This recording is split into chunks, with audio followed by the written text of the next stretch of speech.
خوب ان شاء الله سلامتین. شما یه جمله گفتین که چند میلیون نفر رفتن تو اینترنت سرچ کنن بگن معنی سترکه چیه. حالا خودتون بگین معنی سترکه چیه. وقتی که مثلا برای چشم و نظر میخواستن اسفند بریزن رو آتیش میگفتن این سترکه اینا 3 تا ترک داره. بعد میگفتن اسفند و اسفندونه، اسفند 33 دونه، اسفند خودش میدونه قیم و خوش و بیگونه، یعنی هر که چشم زده صلی علی سترکه چشم و حسود بترکه. خب چی شد شما به جای حسود گفتین ترامپ؟ از دست ترانس عصبانی شد.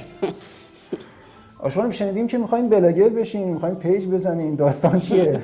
چجوری مثلا؟ نه همه میگن که این جمله رو شما اومدین بگین که بعدش میخواین مثلا پیج نه بزنین. من پامو که از خونه اشتم بیرون گفتم برای رضای خدا این کارو میکنم. برای بچه قضه. به خاطر اینکه بعضی ها توی فضای مجازی ایشون رو به سخره گرفتن یه مقدار حالش نامساعد بود. چند روزی از خونه بیرون نیومده که نهادهایی که بودجه های میلیاردی میگیرن اگه میخواستن یه همچین شعاری رو تو جامعه جا بندازن نمیتونستن. هر اون کسی هم که مسخره کرده باشه آخرش اینه که گفته چشم ترامپ بترکه.